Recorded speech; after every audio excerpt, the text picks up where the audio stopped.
Yo, what's good, everybody? Welcome to episode 8 of DeGodCast, the podcast by Degens for Degens. Today is April 19th. It's JB, part of your trio of hosts, along with the homies Chapter and Slate.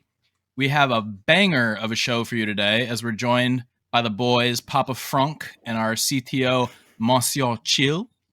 We are very excited to have them on and get some of that sweet, sweet alpha that you know we always leak from the team. But first, the decap, and before that, a word from our sponsor.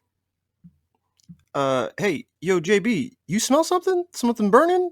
Yo, I got my Mickey DeGods combo last night. That shit's fire. Hell yeah, man.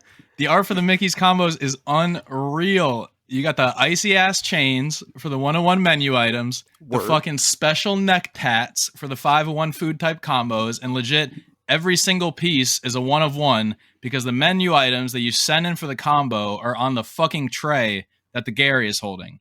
The boys really outdid themselves with this shit. Damn. This is dope. Shout out to Fox. Shout out to Fox. Plus, there's only like 100 combos made so far, which means there's plenty of menu items left to get scooped up on Magic Eden. And the dust returns on these boys are going to be fucking juicy. Mickey Dow has 11 fucking DeGods, most of them dead. So, with that being said, staking coming, beginning of May. I don't want anybody to miss out on that shit. Mickey DeGods, we're burning it. And now, Chapter, hit him with the recap. Gotta hit the water. Gotta mute my mic. So, a wise man once said, and I quote, "Them boys pussy, born without a backbone. And if you strapped, we can trade like the Dow Jones," unquote. Man, if only. But I guess that's life. There's a call and there's an answer. Honorable mention. Look that one up. Salute. But for the recap, yo, we got to talk about these motherfucking titans reaching into the marketplace and grabbing fistfuls of dust-generating art, bro. First, the big homie, who is transparently Harlem shaking his mouse in the marketplace before the new bulk purchasing features were added. Double OG, triple OG, the diamond-handed, green-haired physician himself, motherfucking Urcon, transcended his Twitter fingers into trigger fingers last Wednesday as he proceeded to pledge war against the whole floor of fragile fists. April 13th, the man, the Medusa, the noun, and now the verb, said no static, got an automatic. What's a king to a god? What's a floor to a savage? I seen hella definitions and charts pop up encapsulating that captivating moment. But also, this is what I seen. Urcon screamed into the internet, "Buckle up," in the wee hours of the morning. I see the tweet and I'm thinking, aw shit, we about to see a murder, a transition, rank 1, LFG and all that. Nope. Rip the paper hands. There's your paper. Triple kill, overkill, killtacular, killtrocity, Kilimanjaro. But for y'all who haven't played Halo, mans chose straight up violence when he entered the marketplace, but with the subtitles, as the sales bot unconsciously printed over 400K in sales in less than 30 minutes, and Urcon swiped 20 more DeGods for his vault. All while the legend yelled free at all the weak hands, and only stopping to show 200 soul floor. Then homie pulled up in the Dow and righteously proclaimed that April 13th is now DeGods Day. It was fucking written. Urcon's been a legend in the streets for as long as we can remember, but now homie will forever be immortalized as an adjective and in action. Look my man Urcon up on Urban Dictionary. They early, Webster is late, attention and salute. After that, incredible explosion of sales that blew up the feeds of everybody I know and radiated elation and bittersweet victory for those who evicted their PFPs. Unbeknownst to many, a wild vortex was left in its wake, and a new force emerged in the form of the highest ranked postmortem clown nose PFP, an entity named Galaxy Nose on Twitter, compared himself to, and I quote, a black hole after he pulled an unworldly draw 30 card. And you know, I'm not talking about Uno. Homie showed his adoration for automatic weapons as well as he yanked hella gods from the floor and even Christopher Kyle the dead floor too. This mythic warrior arose from the depth of the space, pulling, I believe, 600K worth of liquid DeGods from the marketplace to make all those motherfuckers dust prisoners in his abyss on April 15th. He got the clown nose, so you know it's no cap. That's like wearing black forces on your face. Bruh, you know he not playing. Shit is wild. Or should I say, irconic. Yo, but sales been crazy though. So you know we gotta talk about it.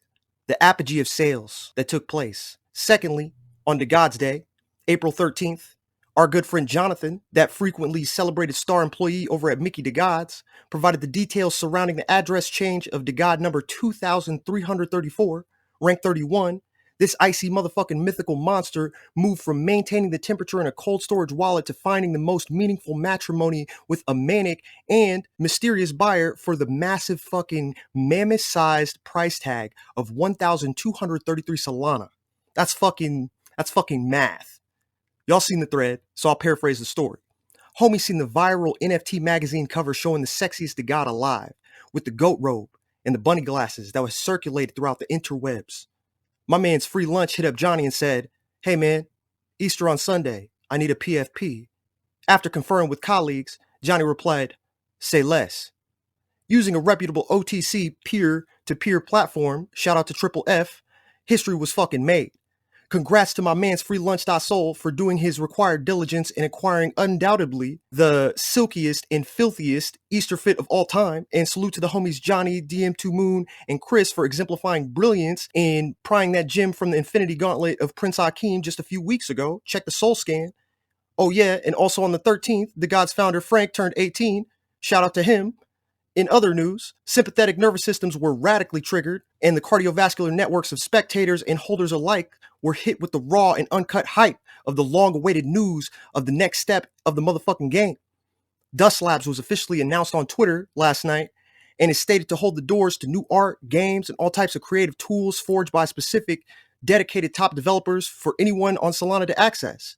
But these doors and dreams can only be unlocked through Dust. Bruh.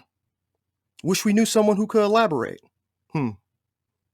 Oh, and there was a cipher at the bottom of the announcement. Go brute force that hidden message. What else? Homies over at Magnum AI, they dropped that dope-ass 2-part video and the fire animated 2 of 2 DeGodnum's NFTs. Them things got pilfered in the dust auctions. Salute to the winners. Shout out to them. Also, the Alpha team still grinding, doing weekly AMAs in the DAO Discord, giving the streets direct access to the founders of huge upcoming and other current major projects via voice chat. Are you really being thorough if you're not pulling up and asking the devs those burning questions you devised sonically? Check the schedule. Shout out to the Alpha team and the Growth team for the wealth of knowledge. What else? More than 5,000 deaths, or should I say deicides, have taken place at the time of this recording. Halving's coming. The 3.33 pound or 1.51 kilogram, depending on where you live, hoodies are coming. And finally, I want to say thank you, Base Refined Bob, for sniping the domain and all the work him and Buddhas did conjuring up that fire and making it so when people ask, what podcast, where? We can all just say, DeGodCast.com. Let's fucking go. Let's fucking go. DeGodCast.com live. Love to hear it. Yeah. Unreal week. As every week is, but like I said, Unreal interview we have coming for you with some Unreal guests. We got the homies Frank and Chill in the house to talk Dead Gods, Dust, you name it. But first, I'm gonna get a little background from you, Chill. I like to get a little alpha on the team when we have y'all on, so the listeners can get a better idea of who's in charge of this rocket ship to the moon. So I'm going to give you the mic for a second. Introduce yourself. Tell us about yourself. Who we're dealing with here. Hey guys. First, thank you for having me here. So as you hear, I'm fucking French. Oui. So yeah, my background is not very interesting, but I can wrap it up pretty quickly. I'm an aerospace engineer that converted into computing science, and then I discovered Bitcoin in 2015. Since then, I've been DJing on the blockchain and mostly losing money until DeGods. Word. Because, I wasn't in the core team since the beginning. Actually, I minted only 2 DeGods because the mint was kind of hard to get in. And that's only maybe a day after it that I do want to see my ranks, so I just create a Google sheet and share it in the Discord. And unexpected shit happened. Like Frank just share it as the official ranking system, and so everyone is referring to it. And then Frank comes to me and say, "Bro, you're a fucking legend." Like, yeah, That shit Frank was doesn't legendary say for that. sure, bro. Yeah, and We didn't know that's what the how fuck I to do. started working for DeGods. Yeah. And Damn, can you yeah, fudge some rarity numbers for me then? Pump up Yeah, my I was gonna Solana say chain a little bit. it was really weird. I love the spreadsheet, but this very common solar spiral was like rank 5. I don't know why, but yeah. Chill's PFP. Crazy, man. yeah, and yeah, the most crazy shit about this is that actually I worked for Frank as a contractor for maybe a month, and then he invited me in Miami to join him. And basically, I didn't know his face, just like his fucking name on a Discord server. I took a flight from France, like fucking 11 hours, and I was there alone, like waiting for a fucking stranger to come up by the door of the hotel. So yeah, thank God he didn't run Sounds this romantic. time. But yeah, that's how It was I pretty met the guys, romantic, and, yeah. Hell and yeah. I ended up in the core team, you know. Hell yeah, man. I love the stories where it's like Kryptonite built DMAP. You know what I mean? And then you built the rarity, and then boom, here we are. This is how DeGods rolls, man. It's all kind of like that. Chapter just showed up in a space and killed it. Yeah. And here we are. Yeah. Literally. I didn't even know that we had a Discord for a few months. I was just shit posting on Twitter. Here we are. And I think that, by the way, I think Chill, he's a very humble guy. He's underselling it. I mean, he saved DeGod's ass so many times, besides the rarity. Like, for example, we were, we had the exiled DeGods, and we had to airdrop the duplicates of all of them, like the real ones, to all the holders. And me and Finn didn't know how to write a script to do it, and so we were just manually clicking through. I think I got through like 180 in a night, and that was just completely destroyed my soul. And Chill messages me, and he's like, "You fucking morons!" Like, and he basically like writes the script. And dude, I mean, yeah, that was what enabled us to send them a lot faster. And there's just so many little things along the way that, dude, Chill was just like the guy to actually solve problems. It's like if you've seen the movie, yeah. Who devved the fucking mint? You and Finn? It was me, Finn, and Bob had different parts of it, but it was mostly Bob, 100%. Yeah. Okay.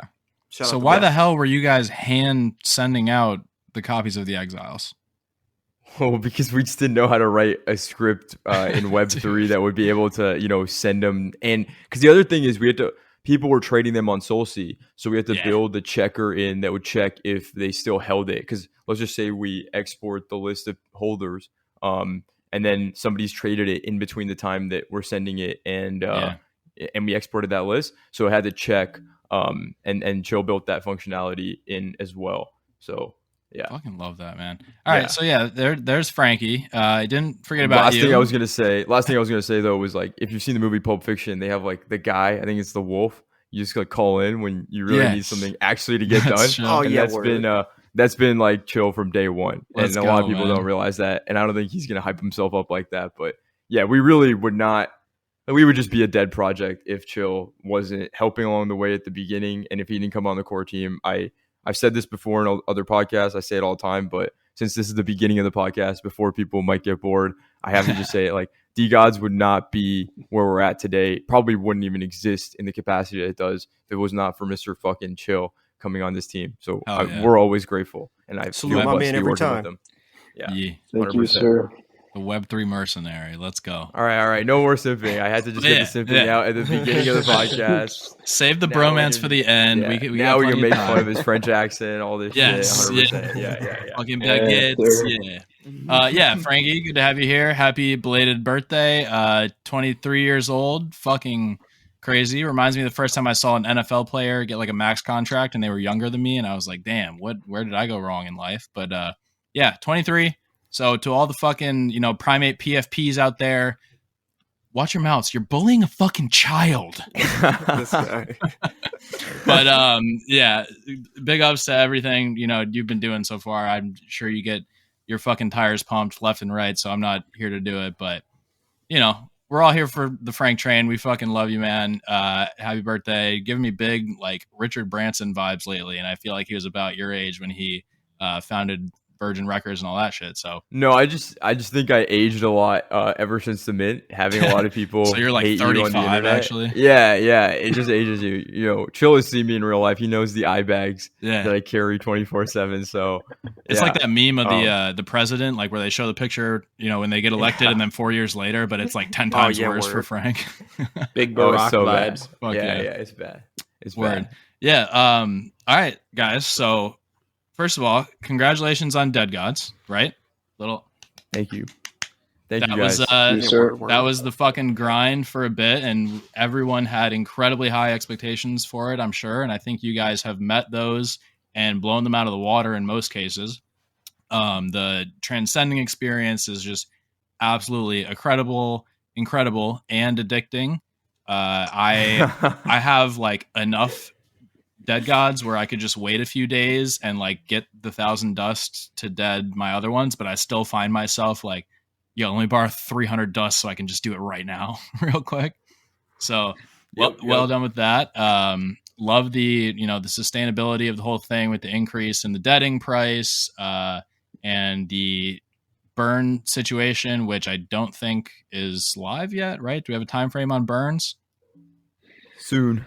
No, it's not live yet. Soon. Chill's face said later rather than sooner. But I mean, who's really in a hurry to burn their DeGod? Am I right? Yeah, 100%. Yeah, right. Except for the exiles, but you don't want to destroy fine art. No, and I'm down. We can at some point here talk about how we think about prioritization, because you're talking to the two guys here that honestly like game plan and prioritize everything that we're dropping, and so happy to talk through our thought process on that. Okay. But, yeah. Well, let's before we get there, let's talk a little more DeGods. Let's address the elephant in the room here. I had what some have called a top 3 most fuckable DeGod in the collection in my Solana chain Mickey, sorry. Yes. And he got a little rugged. I get that DeGods completely different vibe. It's hard to have this icy ass glowing chain of bling in a dead atmosphere, and I'm very happy for the other mythics that finally got their time to shine. In my opinion, the Solana chain was the top mythic attribute alive, and no longer the case, but it is what it is. What say you about I'll say that? this. There's a short list of attributes that we are considering changing, which are the Dylan helmet, the clown nose, the Solana chain, and maybe some different backgrounds. So that's in the cards. I'll be honest. The like, clown nose? Dude, I think shit. the Dylan nose and the clown, the Dylan helmet and the clown nose go hard as fuck. Chapter, I you're think, a clown. What do you think about that? Yeah, Clown I was going to nose, ask sorry. you. You're probably the number one opinion maker. Bro, my shit is fucking sick. Yeah. Bro, I don't know who said whatever, bro. I mean, I can understand if people are opinionated, but in my opinion, I'd say cry less. Because my shit's fucking fire. But I agree. Actually, I think here I'll give my thoughts on the reasons for these attributes potentially being changed. I don't think it's like your clown nose looks fucking sick, right, Chapter? But I think when it comes to layering and when you have like a lot of traits on some DeGods, like I told you guys, the goal is no ugly DeGods. We've already kind of set the precedent for us changing things.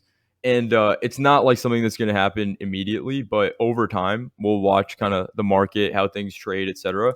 I haven't seen Clown Nose like dip too much or whatever, but I know like the Dylan helmet guys, they really want to keep that allure of having the entire face covered up, which I understand. Okay.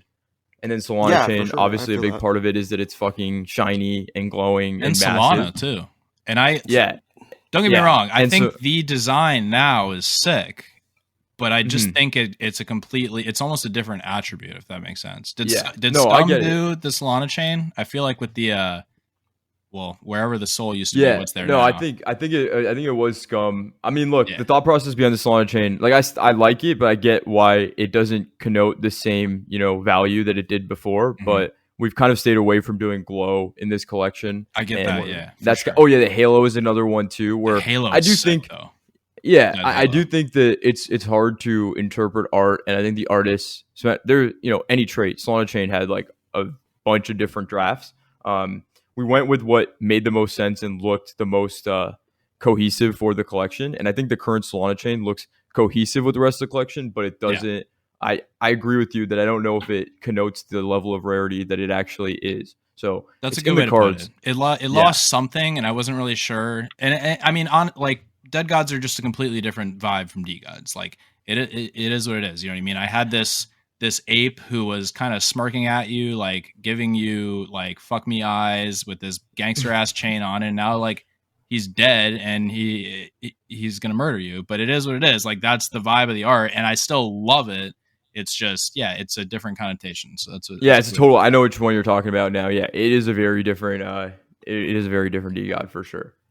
Yeah, and I'll say for like the clown noses, I guess now that I've actually thought about what I just said, I'm interested to see exactly what you guys have, because I'm not sure about other people's profile pic. They probably don't have double diamond necklaces, you know what I mean, things like that. So not as gangster. I'm definitely interested in seeing what's up. Yeah. So shout out to the clown squad. Yeah, I think it's literally just clown noses with glasses. Sometimes like the clown nose does take over, or on a really clean DeGod. But yeah, I think it's a really sick attribute. It's like a fucking galaxy on your face, which is like dope, And I think at the end of the day, I mean, there's no promises that we ever even will update any of the art. I see Chill making the eyes. Like I think it's a much more difficult process than people imagine, because a lot of the DeGods were one of one, done for the layering. And so if we were to which is fucking wild, yeah. So it wouldn't be like as easy as just generating a new batch. It would be a process. Yeah. So we're kind of accumulating a lot of the layering fixes. We're accumulating a lot of these like kind of complaints, and then we'll make a decision from there. But yeah, there's no promises, but I get the grievances. I think all the common people are pretty hyped. But yeah, the mythics are, the thing with mythics at the end of the day, and this is so funny, internally we had this thing, it's like cracking the mythic code. And it's very difficult when you're trying to make the floor of your collection really aesthetic, like we were, and I think we accomplished with DeGods, to have the mythics be an extreme level up, because there are a lot of iterations. I know people love details, but there's a lot of iterations of these where there was even more detail than what you're seeing in the final versions, but it really wasn't cohesive when you generate and you layer a lot of different things on top. So it was a challenge, right, to get the mythics to be objectively mythic. And I think Solana Chain was one of the harder ones, because it's typically layered with different pieces of clothing, and you want it to stand out, but you don't want it to look so out of the theme in the world. Yeah, and it's my fault too for having like such a sick PFP, like having to mesh the Solana Chain with the Gary uniform. Like, that's on me. I'll take full responsibility. It's your fault. I agree. Yeah. Nice job, bro. Yeah, that's my bad. I'm an asshole, but I'll snitch on myself a little bit here. So I have a bet with somebody that I will sneak 2 words into this podcast. The first was elephant, so we got that out of the way. I won't say what the second one was, and the loser has to do a shoey. So that was my elephant in the room intro to that. Well, I mean, I would take your side of the bet every time, because you control what you say. Yeah, that's like a horrible bet. If you think I can't slip 2 words into a 2-hour podcast, it better be like 100 to 1 odds or something like that. I mean, if we're it being honest, just sounds like whoever bet you wanted to do a shoot. That's exactly what I was going to say. Yeah, that's what it sounds like. They're a handsome motherfucker. It's like they right look now, good on camera. They look great when they're chugging beer out of a shoe. So like, it's kind of a win-win. Yeah, I get it. My word was cum bucket, and I got that across. So, oh man, that's a good one. See, they gave me layups, dude. I'll tell you guys at the end of the show what they were. They gave me layups. So, come correct next time. You know who you are. Yep. Chill. Do you have anything to add on the topic of potential DeGod attribute reworks? No, but that's why I did the eyes, is because it's really, really complex to regenerate them, as we did a lot of manual changes. And we just have to go through every single like layer issue that people report to us, and then find a way to like replace them in a way that doesn't interfere with the actual collection. With the other, 100 attributes. Yeah, 150. Yeah. So yeah, it's a long process, and we will update the really important one. We know that there are layering issues that are really, really bad. I won't name any, but we will fix them. Yeah. Yeah. No, yeah. It's a slippery slope too. I think that's also what Chill is getting at. Yeah, you know? you give people an inch and they're going to want to like, change every single attribute. Yeah. I get that. Yeah. I've seen some people in the layering issues like zooming like 1000x into like dots and saying, guys, there is some blue. There's here. 7 pixels out of place here. Yeah, no, and again, I A, was slipping in the word elephant. B, I'm just giving you guys a hard time. I'm rocking a phenomenal Corey, what's his name? Worthington. Do you guys remember that YouTube interview from back in the day? Like some Australian guy, blonde hair, glasses on, just talks about partying. Anyways, I'm rocking a sick PFP right now. Sick. I'm looking at it right now. Yeah, it's sick. Yeah, I am definitely not complaining. I'm just giving you guys a hard time. But that just made me think of something. What do you think about people potentially using OG DeGods for PFPs? Like, do you think there would be a point where, okay, everyone on my timeline has a dead god, I'm going to switch mine back? And I guess now that I just brought that up, are we still going to be able to switch our art back? Here's the way I think about it. Okay, I think might as well just segue this into prioritization talk, right? Because these are all features we need to. Okay, so we like to think about what is going to create growth first, and we like to prioritize those things. At the same time, on the back end, part of growth is growing our organization and growing our dev team. And so the way I think about it is right now, the priority is 100% like Dust Labs, building insane utility for Dust, as that is the pressing issue right now as we cross the 50% mark for DeGods turning into dead gods. Word. So things like switching back, things like burning, these are all things that we have promised and that we will do. But as right now, we're still scaling out our team, and it's still a sprint to launch a new feature or build something new. Okay. Those kind of little details just fall by the wayside. And as we grow out the team, it just kind of gets added to this checklist of things that we need to do. And once the team gets big enough, like we'll have a separate side team that's just kind of running on optimization / maintenance fixes, which I would prioritize both of those things in. And if we're being honest, you know what I mean? Like if we launch burning or even like swapping tomorrow, it's not like it's going to create a lot of buzz, hype, or growth for the DeGods collection or our brand. And so it's not something that we want to put our brain power and our dev work towards right now. Yeah, burning rewards the paper hands with the queue process that you guys introduced. Yeah. And then honestly, like if you really want your OG DeGod art, like you can get it. So no one's in a hurry to switch. Dog. Yeah. Okay. Yeah. All right. Well, let's talk dust. And I know one dust equals one dust, but that being said, I am a couple hundred away from having deaded all my gods and eating fucking steak and lobster for dinner for the rest of my life. So thank you for that. But yeah, my thoughts on like where dust is at right now, dust halving coming sooner than people think. I'm thinking like end of May, probably, with the rate. Yeah, that's where our projections are, right? Right, Chill? We're looking at mid-May, end of May. Yeah, it might be. Yeah, so I printed another million yesterday, so yeah. Yeah, we got, like you said, over half of dead gods, still, 4K DeGods that need to die or whatever. But where do you guys, obviously you just said, we're prioritizing things that will, create value and create utility for dust. Do y'all have some kind of dust roadmap or yeah. Okay, run it. Okay, let me break this down. I'm excited. I finally get a chance to just say this with words. Let's go. Let's fucking go. Oh my god. All right. So here's the thing. We have like right now the biggest DAO treasury in Solana by orders of magnitude. Not a big deal. And what that gives us the ability to do is allocate our DAO resources towards things that we believe will have exponential growth for both the DeGods collection and for Dust as well. And so what we're going to do, and what the launch of Dust Labs yesterday symbolized, is we're going to create a team. Right now, it's a lot of the team is just us, but as we go, we'll recruit people specifically just for Dust Labs, and we're going to try to build tools that are going to need to be used by everybody on Solana, and the only way you'll have access to them is with Dust. So I can give some examples right now for the first time. So the first thing we're going to launch is going to be a paper trading challenge. I've alluded to this before in in Discord and things like this. But what's going to be interesting about this is we're working on the constraints to make it like a fair system. We're working with Hello Moon to do this. And what's going to happen is people are going to be able to join for X amount of dust per month and join the membership. They'll be in a massive alpha chat, which if you looked at Moonbirds, which was an ETH mint that just happened recently, that was an entire mint. Their whole purpose is just to be a fucking alpha chat.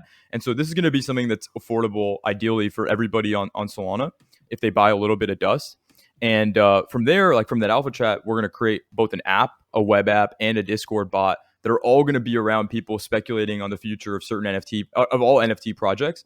And if they do that well, we'll reward them in real fucking soul. I think it's the best narrative. It's the best story. And it's true, right? It's hey, a lot of people might be better at this whole NFT trading, flipping, and understanding game, but they might not have the capital to do it. And what we feel would be a great benefit to all of Solana is if we can empower those people to not only, make calls and make predictions and get rewarded for it by getting actual SOL to allocate, but also they're going to be contributing to this massive database because they're going to make calls and they're going to say, hey, I think famous foxes are going to go to 70 SOL, in 30 days or whatever. And they give the reasoning why. And I think a big part of value for having access to this, Dust Labs membership is you're going to be able to see all the alpha that's put up by all these different people that are selfishly trying to, trade and make the best moves. But if they end up being really, profitable or smart traders over a long term, you'll see badges next to their name. You'll see the clout that they have for making verifiably good calls. And people that have access to this membership will be able to see all of that data in real time. So if I'm trying to decide what the next NFT to buy is, I can go see, which projects are called by these verifiably great traders. And some of these guys might not have the time. Yeah. Some of these guys might not have time to shitpost on Twitter and get famous. Okay. And so, yeah, that's the first idea. I'll give you a few others. Pause for 1 second on that idea. Okay. So I'm a little fucking pissed because I'm working on a project with some DeGods fam called Divine Dogs. And one of our first fucking roadmap introductions post-mint is a DeFi paper trading program where you're literally the same thing. It's a fucking leaderboard. You submit weekly what your DeFi plays would be, and whoever has the most ROI or whatever for the week is gonna win shit. So I'm a a little mad. Well, why be mad? Let's do it together. I was just gonna say I might need your help with setting that up. So actually, this brings me to my next point on Dust Labs. I'll throw one other idea out there, and then we can get into this. Right, another example of an idea that I think everybody on Solana would need, and this would bring a lot of value to Dust. We're going to build a portfolio tracker that also does your taxes. Let's fucking way, bro. And the reason I'm giving these examples is because I think day was yesterday. Well, I think a lot of people fade, the idea of Dust Labs because they think we're going to do things that are not going to ultimately be exciting for everyone on Solana. But what I'm trying to portray and what we'll end up proving is that I think we understand the kind of shit that degens actually want and need and will FOMO and be excited to use. And that's our philosophy with building these products. So there's not going to be, maybe some experiment misses, but at the end of the day, I think what we've proven with DeGods is we understand this market and we understand what to build for this market. So it's not going to be some dumbass, lame tool. We're only going to make dope shit that everybody will get excited about and it will create a lot of hype. And as I said in a tweet the other day, our goal for every launch is, are we going to break the internet with this launch? I think the paper trading thing is going to break the internet. I think building the first solid portfolio tracker will break the internet. All these things are things that are a huge advantage to have. And that's only going to give utility to Dust. And we're only able to do that because we have the DAO treasury that's going to be able to fund these, expeditions and these building experiments where other projects might have to charge Solana, might have to charge, upfront for a mint. But for us, we can do something that's good for the entire ecosystem, but then bring value back to DeGods because that's the way you mine Dust. Mm-hmm. Okay. Coming to where it's Divine Dogs, correct? Yeah. So coming to Divine Dogs as an example, I think a big part of our business plan / strategy with Dust Labs is showing the ecosystem the value of integrating Dust into their ecosystem. And so one of the things that interests me is which projects can generate and accumulate the most Dust from their, from what they're building, whether it's from their mint, whether it's from after their mint. And I think what's going to happen is we're going to build a lot of utility for Dust outside of just the tooling. okay, I'm dropping like a fuck ton of out. I'm basically going to give That's you what guys you're a here game for, plan. bro. Right? Oh yeah, Yeah. fuck yeah. Wait, Go wait, ahead, wait, Frank. before you go, is this experiment one? The paper trading thing will be experiment 1. Okay. Yes. All right. I just wanted to clarify Let's go. because we all saw experiment 1, and that was one of my questions. So go ahead. Yeah. And so the way I think about it is we want to make sure that we provide value to DeGods for the second mint that we've been alluding and doing. But the thing is like the best way to prove that you've been loyal to DeGods is by accumulating dust. And so when we're going to do 10,000 that are going to be allocated for DeGod holders. By the way, these numbers are subject to change. Maybe it ends up being a 30,000 supply. Maybe it ends up being less. Maybe it's 20,000. It might be the number we're going with right now is 20,000.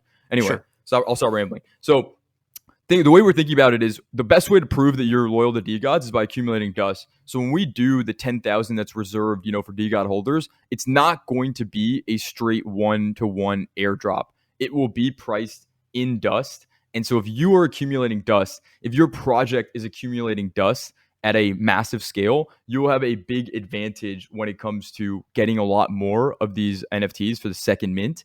And that's just one example of how we plan to incentivize, people to DAOs and projects to accumulate dust. On top of the fact that we're also looking to build DAO tooling that's exciting and interesting. Like we want to open up our auction and raffle code to other DAOs for a subscription package. And so these are all things that are going to allow people to have their own native projects, that have their own native token, might not have a token, to basically just pay us in dust to give them all kinds of interesting utility and fun games and things like this to give to their own DAO in a white labeled and packaged manner. So it's almost like a business to business thing on top of just the consumer side, which is like you get dust, you put in raffles. It's like, let's sell this to DAOs and actually make this something that the community demands from their DAOs to get added because it's really interesting utility. So that's kind of how we're thinking about the long and short of dust. So coming back to Divine Dogs, I mean, I think it will make perfect sense for us to work together. If you want to do this DeFi trading calls thing, like let's do that in a way that incentivizes you guys collecting dust, and let's find more ways for your project to benefit and be excited about collecting dust as a DAO treasury. And one of those examples could even be, and I was talking to Blocksmith Labs about this, what if you guys collect dust and offer, maybe a week or two of double staking rewards in either your native token plus dust or something like this along as well. All of these things, I think any project would be excited about adding to their collection. And these are all things that we're thinking to incentivize not only individuals, but also DAOs to be stacking dust. Well, we were already planning on minting a small percent of our public mint in dust, just as like a nod to DeGods. We were going to do 33 NFTs in dust. But also, like, now I feel like an idiot because I've been giving away dust as like giveaways for games and competitions and shit in the Discord all week, and now we're supposed to be collecting it. So fuck. Well, I think what we need to figure out is along the way between now and I think we're giving ourselves about 3 to 4 months for the second mint. What we need to figure out is a good way to reward the right holders, for doing good things for the community in dust as well. Yeah. That's why we don't burn dust, I don't see dust as like something to burn. We're accumulating that. One of my questions was kind of about that because there is a very finite supply of dust to be distributed, assuming we're sticking to the original tokenomics. So obviously we have halvings, but like what else is in the roadmap to try and keep dust sustainable? Is this kind of the answer? Is how many ways can we collect dust to then maybe reintroduce it into the ecosystem, or what's the move there? Because I mean, having number 1 coming up sooner than people think, like we said, and what happens after that? Like it's just gonna run out soon. I feel like, dude, I feel nervous to give all this fucking alpha out. Dude, run it. Don't worry about it. I mean, look, here's the thing, right? Most projects, when they create their token, they give themselves an initial supply, and that's how they earn their token, which I think is almost like it's basically a pre-mine, right? It's almost unfair. For DeGods, on the other hand, with the official circulation, we've earned, the DDAO treasury has earned every dust that we've that we've collected. Yeah. Whether it's from DeGods, whether it's from raffles, like the DAO has earned all the dust that we've collected. And so, man, I'm scared to even say. There's a world where in order to scale, we need to raise VC funding. And a lot of NFT projects have a hard time doing that because what's the right way to do that? and projects like, Super Shadowy Supercoder DAO and projects that with even Bored Ape. I mean, they did it in their token, like they raise on an initial allocation of their token. We could potentially do the same thing, but strictly from the tokens that are generated and earned by the DAO treasury, which I think would just make it the most fair way to do it. And so if in the future we're ever interested in taking any outside funding, we could do it on the tokens that we've generated and earned ourselves as the DAO treasury, which I think would be a pretty smart. So the circulating supply wouldn't increase. Exactly. Wow. Would not increase, or what? Because that's a big problem, right? That's a big problem with a lot of Solana tokens, is that you have this fully diluted value, but a lot of that, fully diluted value is not real because it's VC coins on lockup, and that as soon as they enter circulating supply, they're going to get market dumped.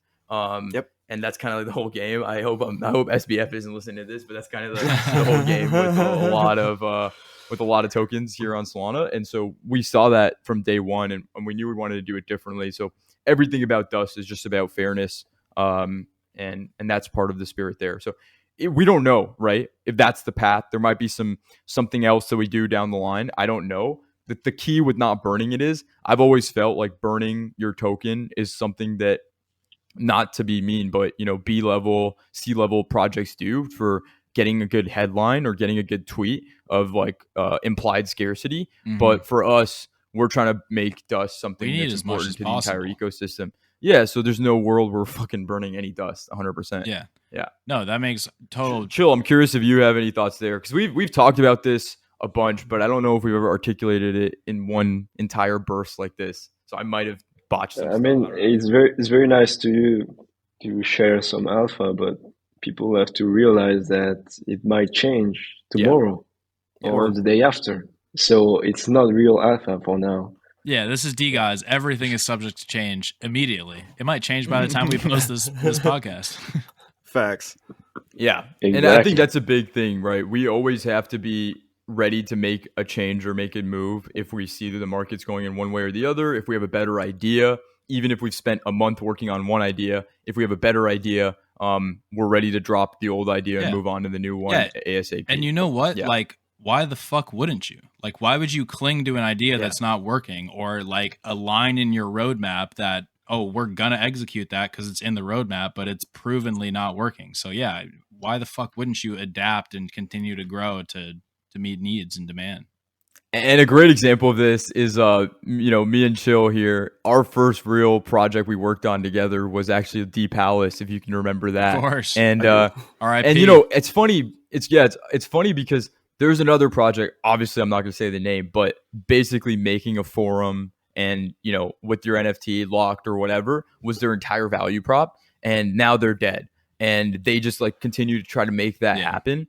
But for us, it's like, dude, Chill grinded the fuck out of that entire thing. We were sprinting in Miami. We were trying to have a good time, but it was like we were staying up. There's no Wi-Fi in our fucking hotel. We were grinding on that sprint. And after like a week, it was just pretty clear this was not the idea. And literally like after a week, we kind of all decided to fucking abandon that and do the best thing. Credit to Chill.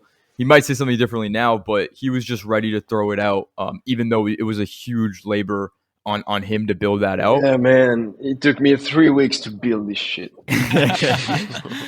But he just got up and left. He went to he's like, I need a drink.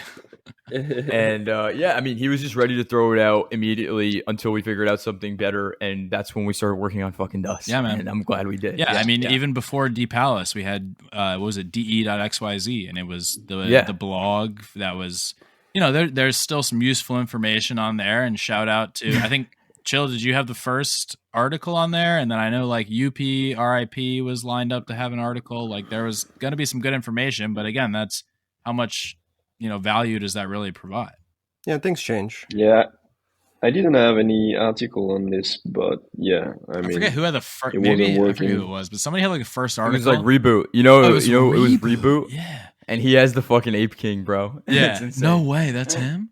Oh, yeah. Wow, yeah. And then insane, you guys right? put the tipping feature on there, and he was the only one with a published article, and probably the only one who got published. But shit happens, man. It just is what it is. Like, shit happens. It's for the best of the other 9,500 and so holders. So Okay. 100%. All right. A lot to unpack with that, but essentially, Dust Labs is going to be the source for all of your tools and what say you that any given project on Solana may need, and they can come and they can get them from DeGods for X amount of dust or so.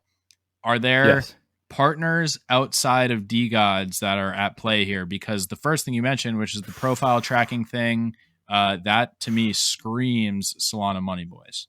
No, it's not with Money Boys. There is something in the works with Blocksmith Labs, but there's one partner. There's one partner I signed a fucking NDA. I'm contractually not obligated to. Okay. I'm not allowed to say, but what I can say is I don't even know what to say. It would break the NDA for those listening at home is a non-disclosure agreement. That means there's big boy lawyers involved in whatever deal this is.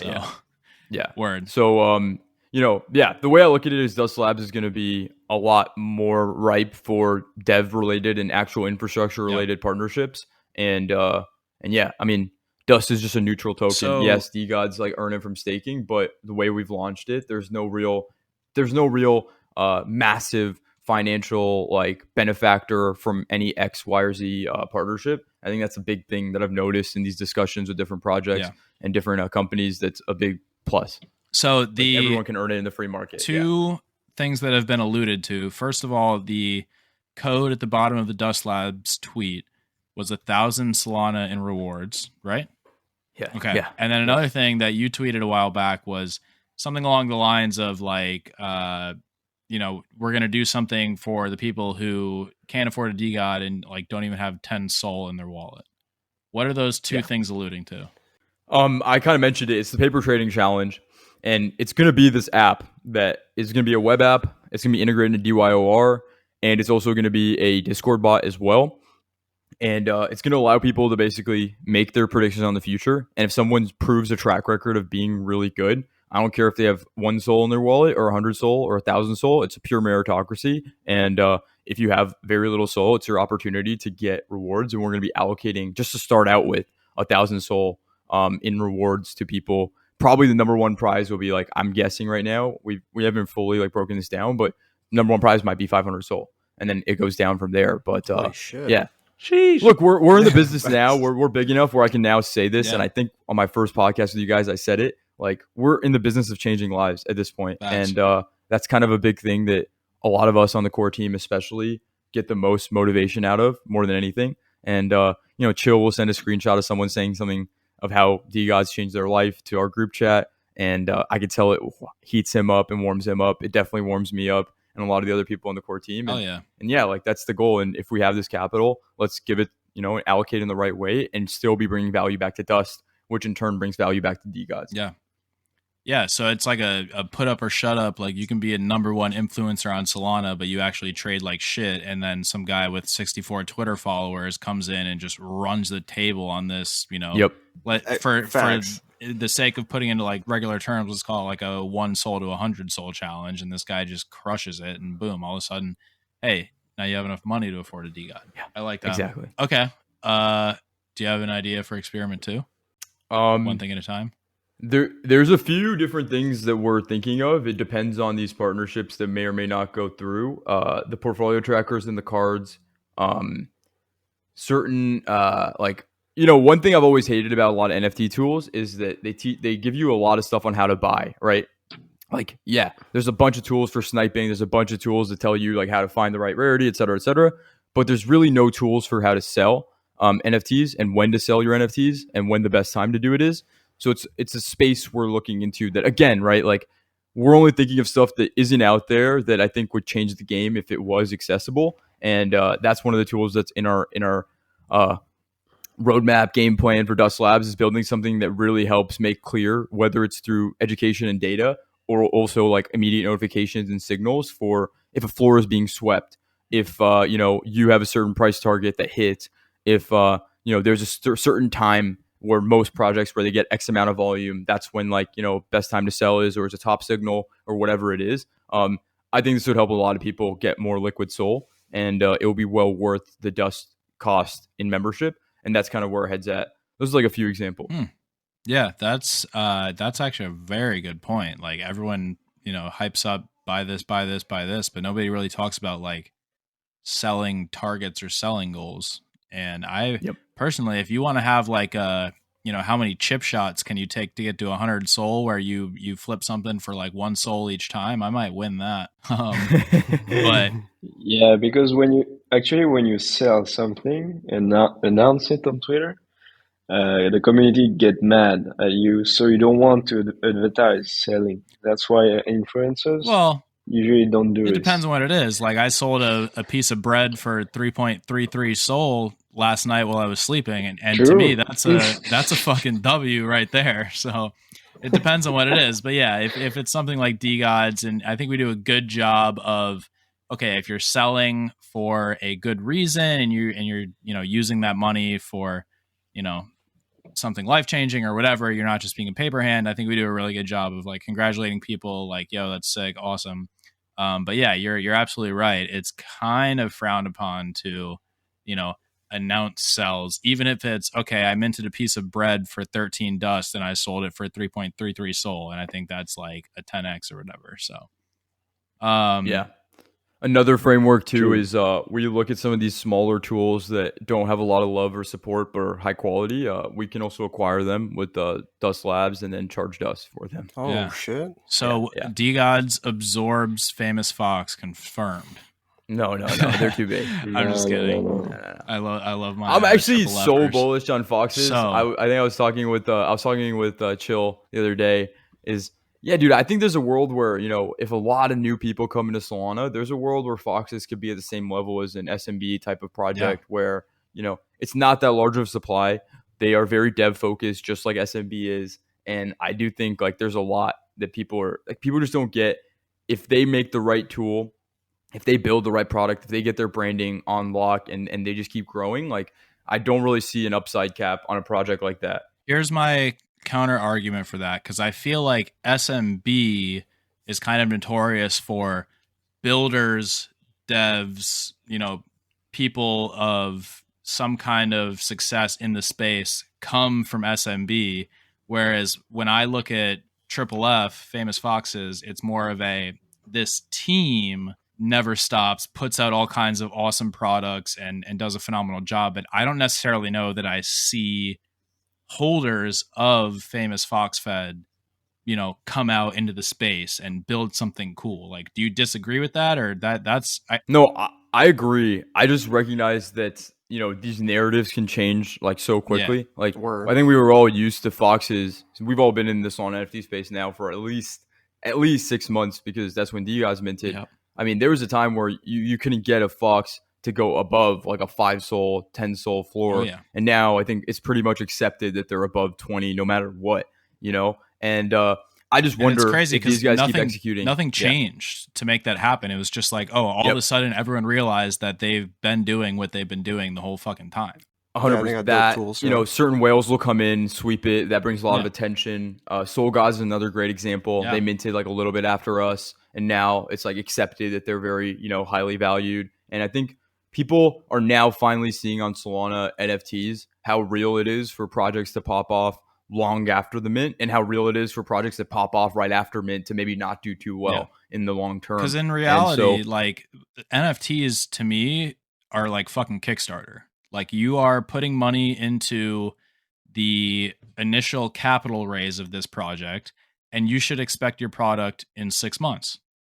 But because we've bought this NFT and we can then sell it, like if I, bought a fucking cooler that has a built-in solar panel battery that makes margaritas for me on Kickstarter, and 3 months down the road when my product is nowhere in sight, I could sell my share and, maybe need a little extra money, I might do that as well. So to me, the reason this OG Genesis has come about, where all these OG projects that have been building these products for months and months are starting to moon now, is because now is the time in their roadmap where, okay, we promised all this shit at mint, and this is what you minted for, and these are the utilities and the values that you've been expecting, and now we've just had the time to actually execute on it.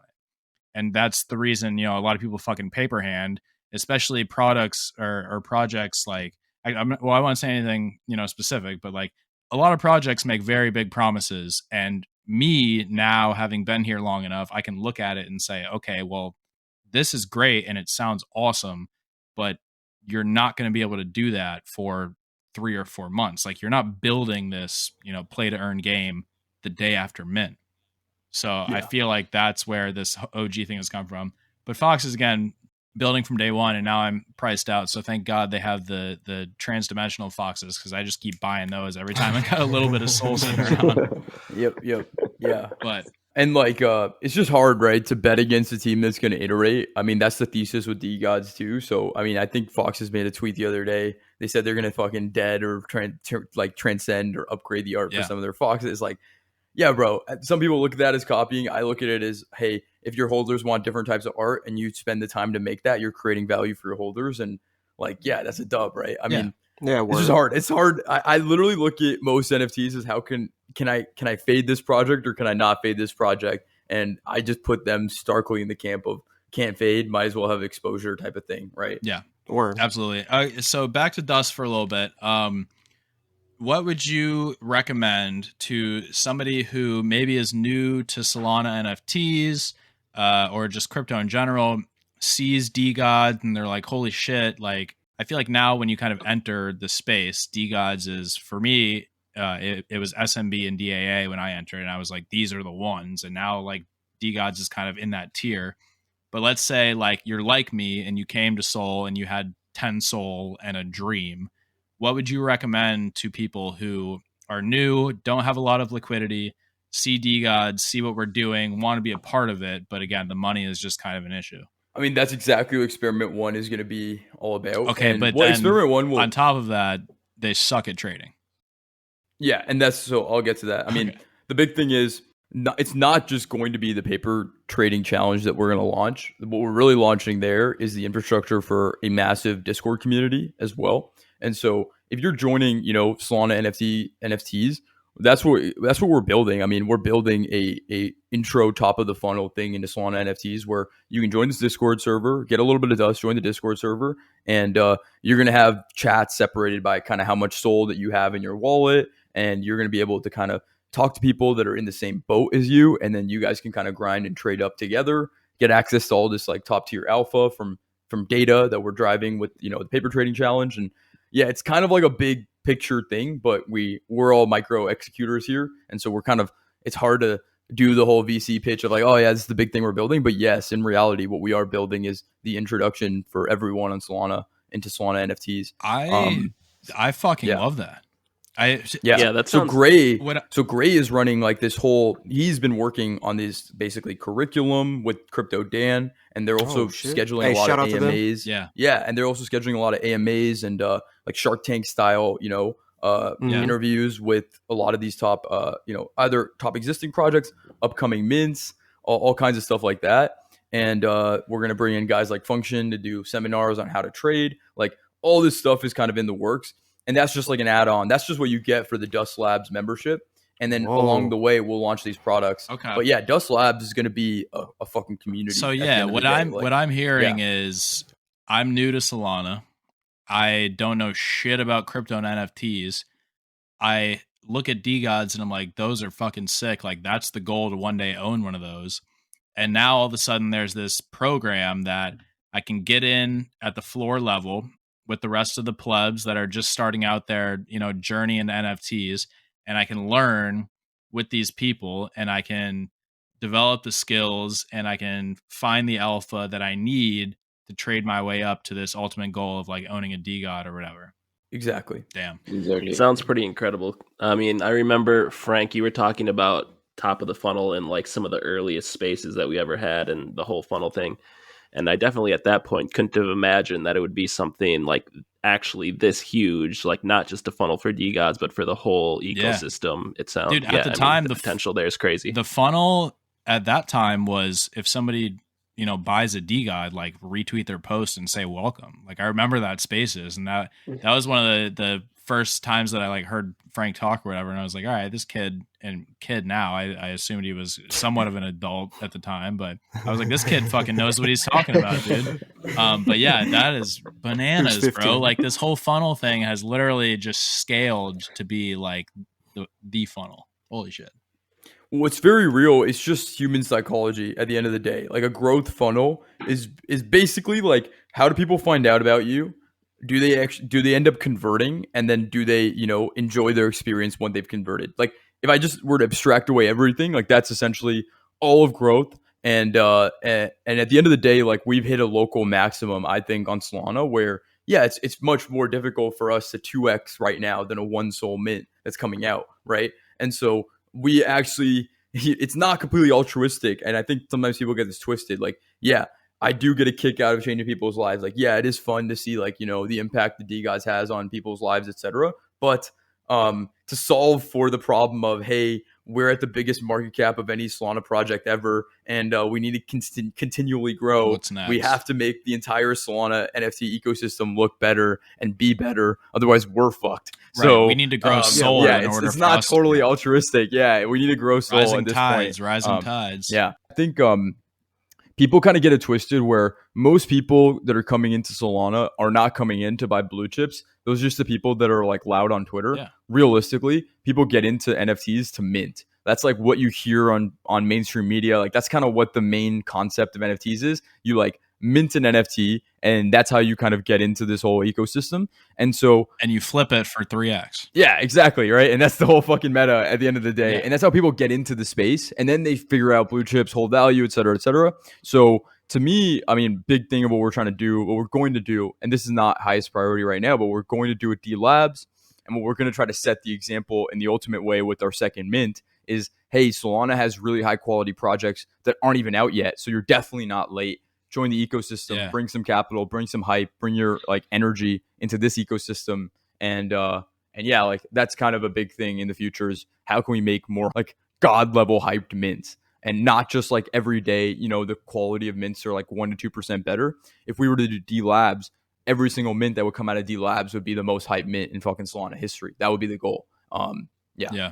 And that's what brings in new people. Moonbirds got so much of attention yesterday. That was a mint, right? Yeah. And so we got to have mints like that here on Solana. Otherwise we're not going to grow as an NFT ecosystem straight up. And a lot of that is probably trying to attract more people from ETH, which I know we're doing a very good job of. I follow a big handful of Bored Ape Yacht Club PFPs that are very new to me, but are, people that have been around the space for a while. So, and they're following your footsteps. They don't tweet only about DeGods anymore, huh?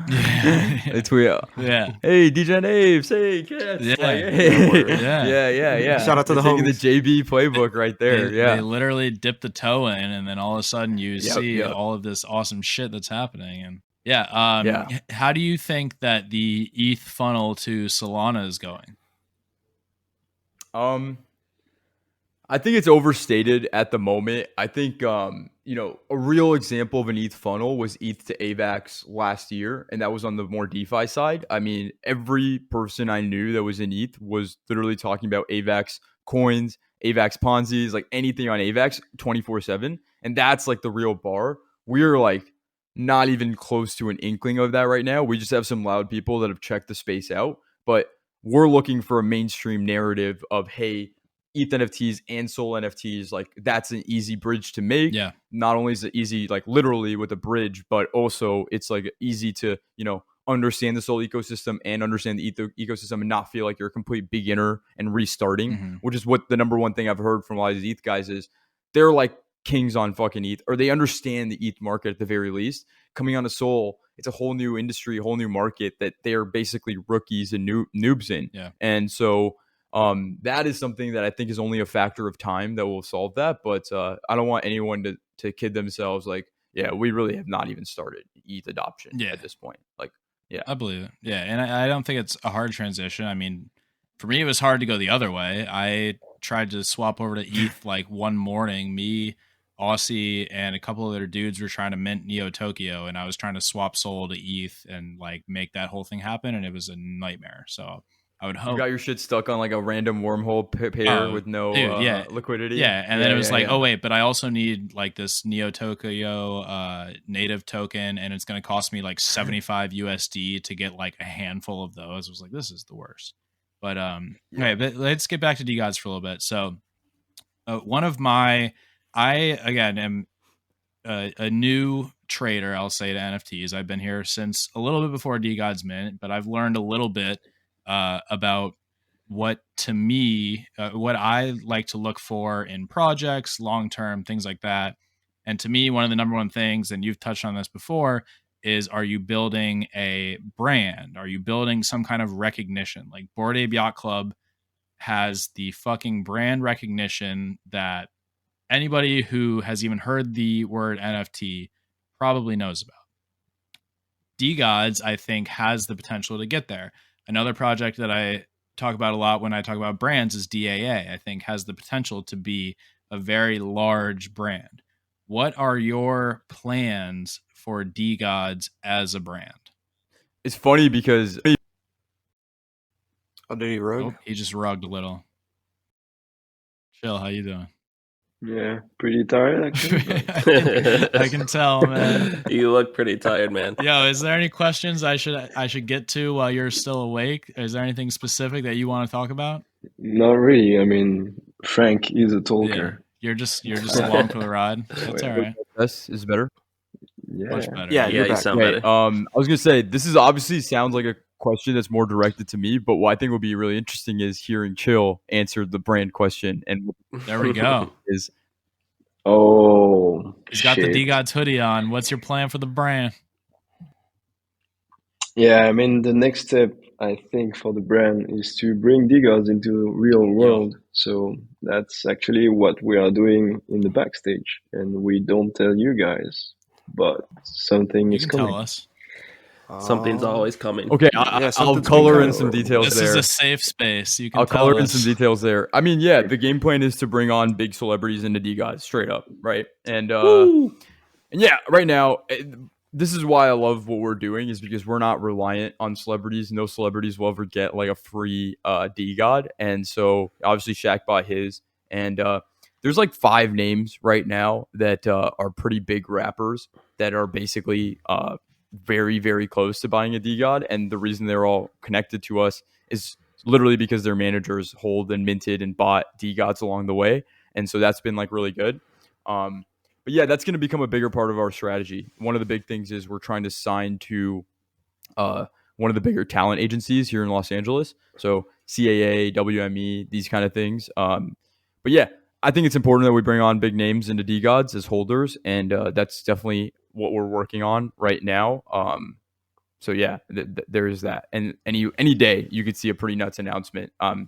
I'm very much hounding these guys and on top of it, so that's been something that's in the background. But the worst thing that could happen is I announce a name, and there are some crazy names. I announce a name, and it doesn't happen back for out. whatever reason. Yeah, it's like, that happens when you're working with celebrities, and we're not relying on that, so it's not something to bank on, but it's an extra thing. But it is crucial, and it is a huge priority of ours.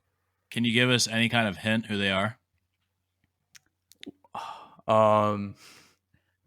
Is one of them Action Bronson? No. Damn. But maybe. I mean, dude. we'll see.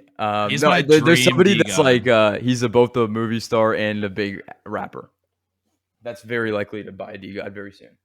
Okay. Oh, yeah. That's a yeah, good yeah. hint. Yeah. Okay. That's a good hint. Yeah, I got a question. Yo, so Frank, did the Nuketown 1v1 ever happen, bro? And if not, then who is ducking the smoke? Yeah. No, it's going to happen 100%. I can't wait. I'm actually raw as fuck at Call of Duty, but I know Ice used to be a streamer, so I'm nervous, but I'm excited. And I think it'll be fun Yo, regardless. Ice has been posting fucking videos of Call of Duty on Twitter too to try and get you scared. I mean, it might even happen later tonight. Let's see. We added each other on Xbox, and so we're ready to like go. Like we added each other. We both need to find the time. I've been busy for the last few days. Obviously, give us the sold out. lowdown. That's 1v1 Nuketown. So yeah, 1v1 What other- Nuketown. We're thinking instead of doing classes, we might just both do ballistic knife, because I also like Ice. I got so bored with the Black Ops, not even trying to flex, but I got really, really good at the game, and I was just like, fuck, playing with a gun is not challenging anymore. So I would just go with a ballistic knife. on all these like public games. And so if we both play with ballistic knife and tomahawks only, it could be fun. So that's what I think the game will be. I think. Are you worried about the floor price of DeGods dumping if you lose that? No, I'm not worried. I'm not. Even if I do lose, which is definitely a possibility, it won't be like a destruction, dude. Like it'll be a close. Like there's no way. I've never played against somebody that I get wrecked in Call of Duty Black Ops. Like I'm. Word. Yeah. I'm not. Right. It'll be a valiant fight if I lose, but I still think I'm gonna take the dub. I don't know how to lose in fucking Black Ops, dude. That's my game. All right. Good to know. Good to know. All right. Besides, hey, yo, Ice Knife, make that shit happen. Yeah. All right. We also know you guys are working on some new merch. We got the initial merch box that dropped. We're hearing leaks about some fancy ass hoodie. Besides those two things, do you have any other big plans? I'm really going to give DeGods all the brand alpha legitimacy. Out, right? I'm really. Hey, if I ask the question, I feel like you owe it to me as an interviewer to answer. I agree. So I don't know if anyone here knows like Brockhampton, like the band. They're pretty big. Of course. Yeah. So the main designer for Brockhampton is working with us on this hoodie, and we met with him literally like for 5 hours yesterday, finalizing the design on the hoodie. What I can tell you is the material is the most premium possible material on the planet Earth for a hoodie. It's literally going to weigh 3.33 pounds. Like when you pick that, I can't wait for the reaction videos. Like when people pick that shit up, you'll be like, "Oh my god, this thing is fucking." You tried it, right, Chill? When we were when you were in LA, you remember that? Yeah, it's a fucking mythic armor. But it's like it's soft, right? It's not heavy in a bad way. I was actually wearing it in LA yesterday, the blank for it, and you don't even get that hot in it. It's actually pretty cool to the touch. But what I'm excited about is it's going to be we first tried a lot of really loud designs, right? We tried like stuff that was more involved with the design. Are you talking about in the merch box? No. On the actual hoodie itself. And just more, you see it kind of with the DAA, with the Bored Ape merch. Like the back is usually kind of this massive illustrated design. And what we were thinking is that's kind of almost the like norm in NFT space where you have like this super cool like illustrated back and you have the front with the simple logo. So what we're actually going to be doing on this one is it's going to straight up just be the logo massive on the back and a super simple logo on the pocket on the front, but everything's going to be in 3M. So it's going to be fucking reflective. It's going to be reflective when people take pictures on them. So it's basically just the most premium hoodie you can get. It's very, very minimal in its design, which I think is something we've always been requested for, with the word mark on the back. And it's going to have 3M, so it's going to fucking pop when people take pictures with them. And we're going to call it 3.33M. So, yeah. Fuck yes. Yeah. All right, yeah, let's step outside the box for a little bit. Yeah. Loud shit is the norm, and I am a self-proclaimed not hype beast. I'm not a basic dude. Like I have an inkling of style, not very much, but yeah, can we just make the DeGods brand like clean ass fucking merch? Like I've been saying since day one, give me a pocket tee that has either the DeGods head logo or DeGods just embroidered on the breast pocket. Give it to me in every fucking color and I'll wear it every single day. Like let's so to me this is not the norm, or it is the norm to me, but apparently in this hype beast NFT world it's like thinking outside of the box. But let's just make DeGods like the cleanest fucking brand possible. Yeah, I mean that is the plan, like premium quality, and this time it's like we're working directly with the manufacturer. Like last time it wasn't that involved of a process. Like I can't wait. I just can't wait to ship these fucking things out and then for people to get them and be like, oh my God, I've never had a hoodie like this. Like it's actually next level. I'm not even overhyping it. And it's just the minimal touches that I think are still going to be cool. On the merch, like on the stuff that's not just the hoodie. Right now, the first drop will 100% just be this hoodie. But I talked to, the Mickey DeGods guys, like some of the whales in the community. And we were saying like these motherfuckers have like a lot of dust. And they're not even looking to necessarily dump it on the market. They just want something cool to do with it. Yeah. And so what I was telling them is we might do something where we do a, maybe only like 33 supply that would cost anywhere from 50,000 to 100,000 dust. But we're thinking about doing like a life-size bust, Wow. like life-size cause type of statue. Yeah. That would probably cost us on our end to shit. manufacture anywhere from $10,000 to $30,000, and then we charge like something along the lines of 50 to 100,000 dust. Yeah. And yeah, like that's something that's also going to be in the works. My main thing is I'm kind of in full-time recruit mode right now. So like I said, we're working with this guy from Brockhampton, designer, and I really like working with him. We're thinking maybe we just have someone that's kind of grinding on making merch 24/7. Because right now it's kind of like half the team is involved. It's just like it's a process. But if we just had someone that was dedicated to just that, we could launch a lot of stuff. Word. Maybe even do some Solana, some really dope Solana, like just have a mass merch appeal store, merch. bro. Yeah, that we just charge dust in. It would, I think, be really valuable. Just have a page on Dusty's that's just merch. Yeah, the apparel. That's what I'm picturing. Like, and part of that is because I live in the fucking South, and you're dropping a hoodie on me in the middle of April. But like, I just want to pull up to store.degods.com and like, oh, do I want this whitelist spot, or do I want like some fresh ass white tees and maybe like some socks or some shit? Yeah, and that's why we need to get someone word. on this that actually knows what they're doing, because on our end, like, we're a bunch of JPEG nerds on the internet, and like managing physical inventory, shipping products. It's like the logistics it's and all that definitely a shit. whole. If we were to do a store, it's like, okay, do we print this stuff ahead of time? And then and it's just like all this shit where I'm like, fuck, man, nobody wants to. Yeah. Deal I'll tell with you this. right now, there was a full-on conversation in the Mickey's Twitter group chat on getting merch the other day, and if you think that people are not fiending for DeGods merch, No, the streets want the merch. 100%. Bro. They'd be out here trying to sell their soul. 100%. Yeah. hey, we can send you some DeGodCast merch ideas. I bet you a few people would buy that shit. A DeGodCast shirt. We literally just need the infrastructure, and then there's no reason why we shouldn't be pumping out merch 24/7, right? Like, there's no reason. Word. It's just like finding the right guy that knows what he's doing, and maybe they're listening to this podcast right now and they hit us up. But I'm sure there is someone in the community that's able to do that. There is always someone. Frank and Chill, they want We're you. talking to you. Yeah. So it's not lost on me. I mean, did I tell you guys this? Like, I have a friend that has a Bored Ape, and I went in their Discord, and I was just kind of checking it out, what it's like in there. And dude, like half the fucking conversations are just people taking pictures of them in different places with the merch. So that's like all the way on the top end. That's so brand it's not awareness. lost. It's not lost on us to have great merch and to put out more merch. It's that just goes back to the IRL shit that Chill said. Like, no, I guys, I agree. I totally agree. It's just one of those things where we need to get someone to do it, because we've proven to ourselves that we don't know what we're doing. Even on this run right now, we're only going to be able to do the super premium hoodie because it just so happens that one of Taylor's close friends like works directly at Los Angeles Apparel, which is the manufacturer for the Yeezy, the Yeezy hoodie and all of these different like really premium hoodies and just different premium pieces of apparel. So that's like the only reason we're getting this.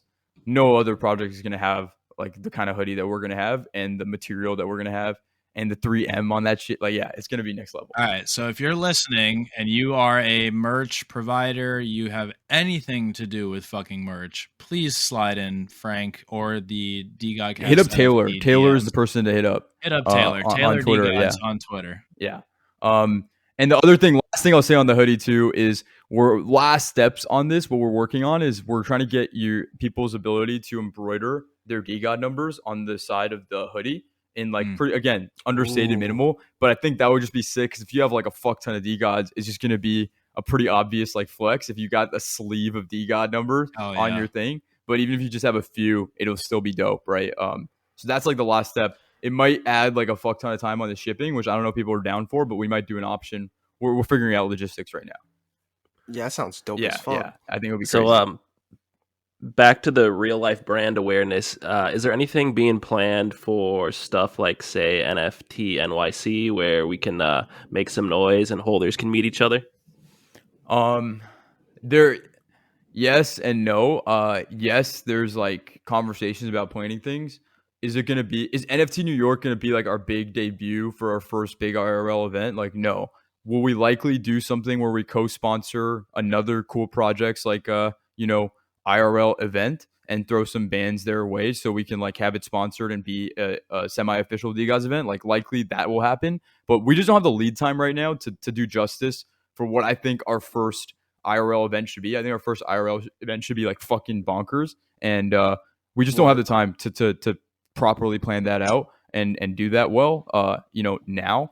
But I'm thinking for our first event, we'll bring on, at this point, we'll have celebrities that are in DeGods, and we'll bring those, artists and rappers that I've been mentioning to perform there, on top of having like either some really sick DeGods. I'm gonna be honest with you. You got 2 months. I don't think you're trying hard enough if you don't think that you have enough time.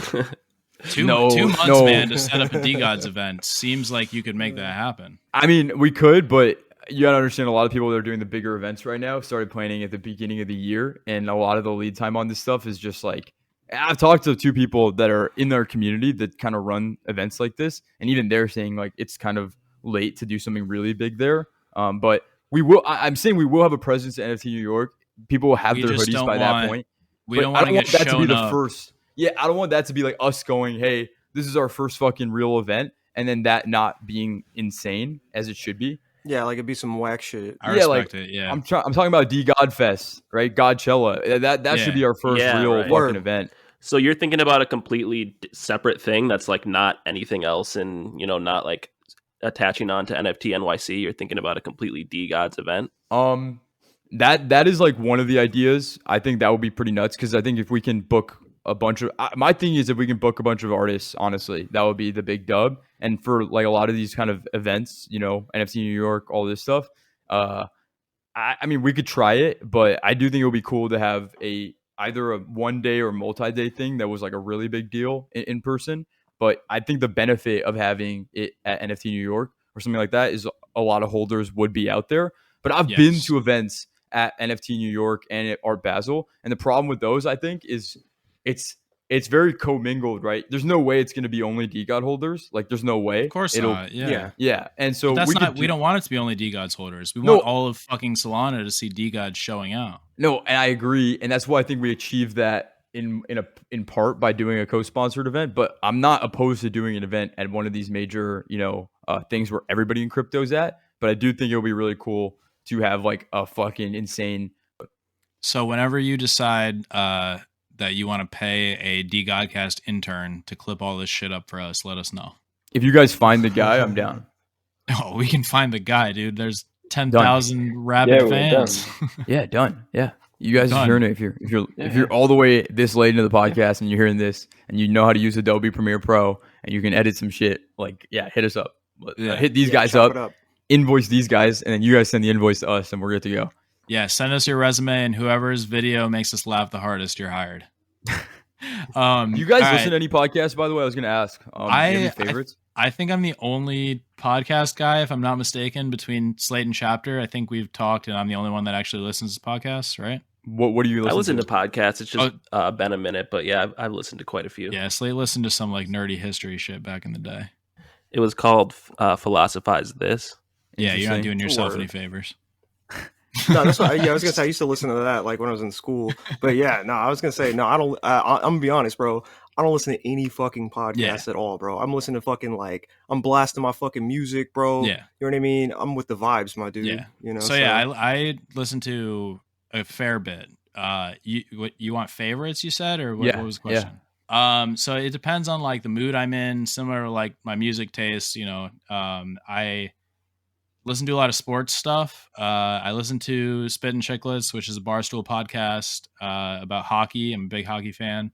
But then the hosts of that are just the funniest, like, fucking guys you can imagine, right? Like, they have very good interviews. If you are someone who's into hockey, they ask, detailed questions, but also at the same time, the interviews are just absolutely hilarious because of the vibe that they create. And that's kind of the goal that I have for this show is like, we can have a serious interview. We can have Magic Eden on and, talk real shit. But at the same time, like, we can have a good time and keep people entertained. Another one that I recently started listening to is Smartless.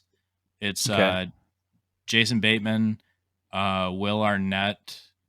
And, they have a billboard for this one outside of my place and near my place. Yeah, it's crazy. I can imagine. Obviously they're all three like famous movie stars or whatever, but they provide kind of like they have good banter and they provide like a little bit of insight, and they interview people that everyone knows, right? Like I listened to the Johnny Knoxville episode on my way home from work today, and you know, it's good to hear like a different side of people like that. But yeah, no, I listen to a shit ton of podcasts, which is obviously why. Do you listen to Flagrant too, or no? Have you heard of these guys? I've heard of I've it. heard of I haven't Flagrant actually too. listened to it though, because I have like 15, 20 minutes where I drive to work and I listen, and that's my window. And having 3 shows that I kind of frequent already pretty much takes all that time. No, that makes sense. Yeah. If anyone in the audience is listening, Flagrant 2, if you're a fan, hit me up. Asshole Army. I love those fuckers. That's my go-to. Like, they're just funny. I listen to them a lot. By the way, I actually have questions for Chill because we spent so much time. It's been the Frank show, but this is fucking Chill show. So I want to ask some stuff, and then hopefully this gets clipped and all this. Okay, so my first question for Chill. What is your vision on the dev side, being the CTO of DeGods, for the future of the technology and the importance of technology for DeGods? Bro, you're asking me that like 2 hours after the It's launch of the 1:30 in the podcast. morning. It's fucking 1 a.m. for No, me. it's perfect. We got late night chill. Let's get this is raw as fuck. Raw and uncut. Let's go. Yeah. Let's go. No, I mean, the real challenge for me is to onboard more devs and to be sustainable in the way that we build tools. Because right now I'm still monitoring every tool and fixing everything. So I need to be able to delegate more. Yeah. And I mean, we need to have like, for now we have 2 teams. We have the DYOR team for the mobile app and the team for all of the DeGods apps. And I mean, right now we are launching Dust Labs, so there will be another dev team. So the challenge is pretty big actually, is having like trying to lead everyone into the good direction and find a good like working environment for all the devs. And what's fantastic is that we don't have to like get people out of the community to dev for us because all the talents are already in DeGods. Hell yeah. And like there are fucking bunch of devs that are hungry and want to work for us. So we are never gonna like hire anyone outside DeGods. That's fantastic. Yeah. So Chill's goal is hire more people so he has to work less. Got Yeah, it. exactly. Smart. Well, I actually forced him to get that goal because, you know, early when we first started working together, he was basically just doing it. And to this day, he still does a vast majority of the work on the dev side for DeGods, all the way down to like answering all these support tickets every fucking day. And that is an insane grind that I don't think 99% of people realize because it's so one-on-one with all these support tickets. But I told him like, hey, Chill, we're trying to build something fucking massive here. And if in 6 months from when we start working together, if you're still responsible for all the code that gets shipped, then we've failed horribly. Because if we really want to scale, we need people that are leading and we need people that are responsible for the final product coming out. But if that's on them, like think about it, right? If you're a dev and you're trying to build something ambitious, but you're the only person that's a dev, it can get very daunting to have ambitious ideas because you know at the end of the day, you're going to have to go make everything that you're having the vision for. Facts. But ideally, the bigger we get with DeGods, that's never going to be a thought on Chill's mind, on my mind when it comes to marketing and growth stuff. You know, on Delilah's mind, we brought on multiple artists because that allows us to actually think clearly about what we're trying to do and think big about what we're trying to do and actually execute on that as opposed to thinking small within what we're capable of doing right now and only doing that and kind of shorting the rest of the team because, you know, you see X person sees how much work that might be to do. So maybe we don't propose that idea. But even this trading bot right now, like, I don't think people realize how much of a fucking undertaking this has and will continue to be. It's so complicated in all its different layers. But if we were a smaller team, there's no way we'd be able to execute on this. And even now with a much bigger team, it's still going to be difficult. And so we need to get to a place where we can have an ambitious idea and think about it and think clearly of why it makes sense and then actually get it done and ship it. And I told Chill, my only, you know, this is what's always been great working with him is he's the kind of guy that if he says something's going to get done, it gets done. And if you've noticed, we've been so much better. You know, we'll still have our delays, but we've been so much better this year with not delaying things because Chill is excellent to work with when it comes with setting expectations. If something is going to get done, then it does get done and it doesn't have problems and all this stuff. And the bigger we get, you know, the more important that becomes. So if Chill's entire job in 6 months from now is talking to me and saying, hey, we have this idea, it's going to get done on this date, and nobody else has to see all of the fucking mess that it takes to create that thing. But on that date, it's ready to go. Then that's, to me, the definition of a great team, great organization, and great company at the end of the day. Because then you're really only thinking bigger and bigger and high level. And that's how we're going to make our big moves. And at this scale that we're at right now, being the biggest project by a pretty big margin on Solana, we can't do little things at this point. Everything we do has to be massive at scale. Otherwise, we're going to go backwards. All right. What's your next question for Chill? What's your favorite and least favorite part about working with this team? Start with least favorite. And you say the nice stuff after. Okay, no, least favorite is that I'm not on the same time zone as you. Yeah. So when I wake up in the morning at 7 or 8 a.m., I have like 500 messages. People like tagging me everywhere. Oh, chill! It broke. The staking platform is not working. Chill, please. My DeGods are stuck. Chill, I lost my dust transcending. I'm like, fuck. I'm in my bed. Good morning. I'm dying before waking up. Yeah. So this is my least favorite. So when are you moving to LA? My most. That's that's the real question. Now the peer pressure begins. I mean, Or the East Coast if you want to be more chill, Guys, I have a house with 4 rooms and a fucking big lanyard, and it cost me 1,000 euros per month, and it's beautiful. I would have like a fucking closet in LA for this price. Hey, So, yeah, you please. come to the East Coast, Respect bro. We're that. cheap and we're chill. LA is scary. Nah. Okay, so now Yeah, kind of. All right, yeah, best Okay, part. so my favorite part about working with DeGods team is the pepe skills in the Telegram chat. Pepe skills. We have some Oh, insane yeah. stickers. The pepe game is very, very strong there. Like, Hell yeah. you will never see a pepe game that strong. it's pretty nuts. Yo, how do we get those in Discord? I know, Come on. bro. We need to get those. Like, the Telegram has it built so well with the stickers, where you can just add the sticker pack, and it's insane what Chill is describing. Where like, I think I'll name them. It's like AK, Buddhas are probably the 2 MVPs. Would you say? Who else? Yeah, exactly. I mean, Yeah. top 2. Yeah, those And top 2. I think I'm pretty good now. Yeah, you're but getting better. yeah, But AK was the master. the definition of great Pepe skills is basically like any context for any situation. They just have You got the a Pepe perfect for it. fucking Pepe for it Oh, at any yeah. given time. It's insane. Like it Need it. blows my mind. Okay, another question for Chill. What stresses you out going into the future like the most about DeGods? Like what worries you the most right now? It's basically not be able to like delegate enough work, because right now I'm working like maybe 12 hours minimum a day Yeah. deving. Yeah. So it's pretty nuts to like sustain in long term. So my goal and my transition right now is to onboard more people and delegate my work. But the thing is that I'm fucking what do you say? OCD? I'm a perfectionist. Yeah. So Yeah. I want everything to be done perfectly, and And usually you got to do it often yourself. doesn't.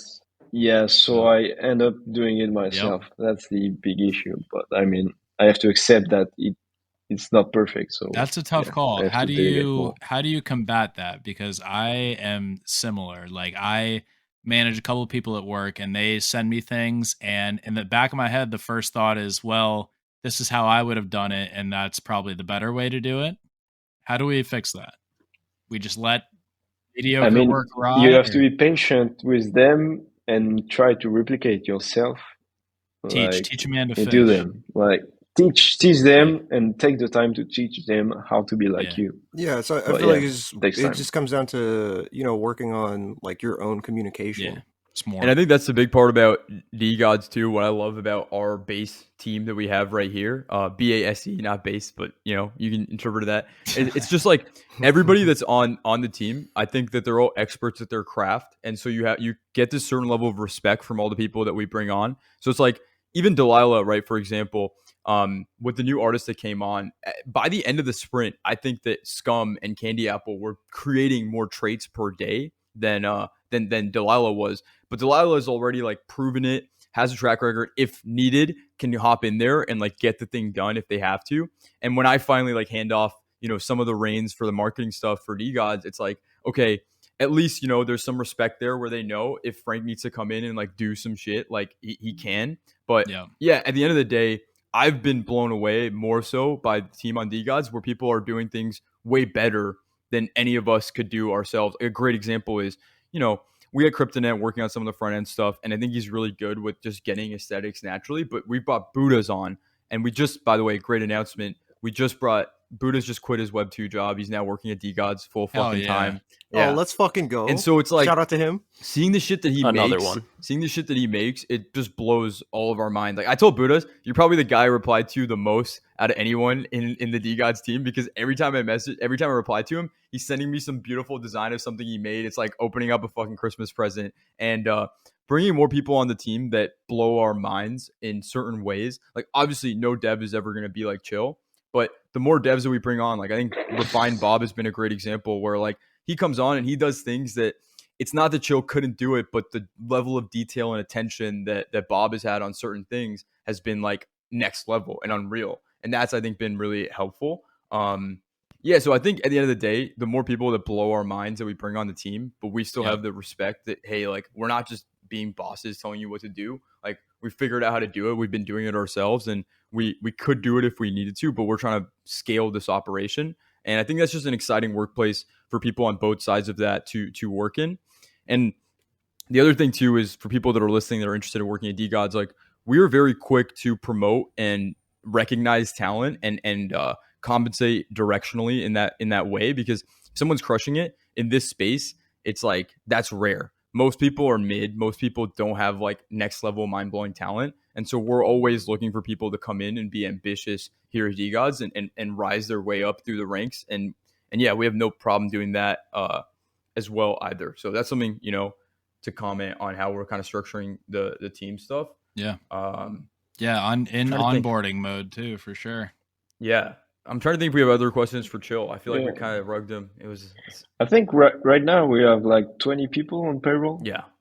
Like excluding core team, so it's getting pretty big. Word. Make it 23. Let's go.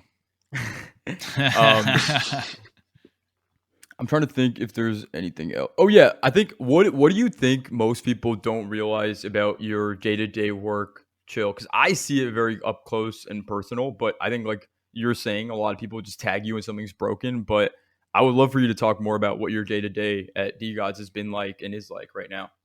I mean, it's been a nightmare for the past 2-3 weeks, maybe, because Solana is rugging so hard. It's insane. Like, just an example, I was going to deploy a new version of the store on Saturday, so I had to test it on the DevNet.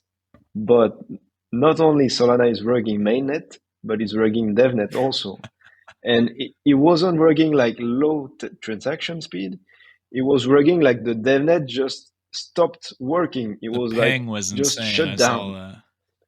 For 24 hours, it was shut down totally. So I couldn't test anything. Come on, bro. DevNet is for pussies. Like, how do we work? Yeah, it's insane. So yeah, I mean, the backend stuff is pretty heavy, especially in like new blockchain like Solana. I worked a lot on ETH too. I didn't have the same issues, but there are other issues too. Like, for example, one day we made a mistake in a smart contract, and as Ethereum smart contract are not upgradable as Solana smart contract, we had to pay 400K to fix the mistake. So yeah, it can get very ugly quickly. So Solana has for sure its advantages, and I hope that it will fix everything that is going bad now, and I know it will. Yeah. Like in the future, Solana will be the place to go. TPS looking good today. Yeah, I think it can be the place for NFTs for sure. Final question for Chill, and then you guys take over again. I just want to give my rapid fire. This is your show. Go ahead. He doesn't give me these genuine responses when we're talking. He's usually just like, "Oh, fuck off, Frank." Okay, so people are listening here, and there might be some devs that are interested in working with DeGods. Sell them on it. Like, what would be exciting working here at DeGods? What kind of devs are we looking for? Like, tell us more about. We're talking all about onboarding all these people. Like, what are we looking for, and what would they, how would their experience be like once they join? I mean, first the experience is the team. Like we're all fucking grinders. We have the same we share the same subjects. Like DeGods is the center.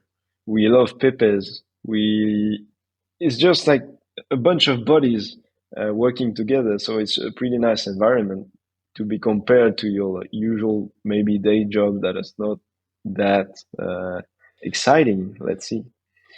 And also, we all are DJs, so it's pretty nice to work with DJs, I think, because we can ape in like baguette collections, for example, and just take out 10% of the supply while still deving with us. So, I mean, we are mainly looking for like front end devs because the backend is already secured.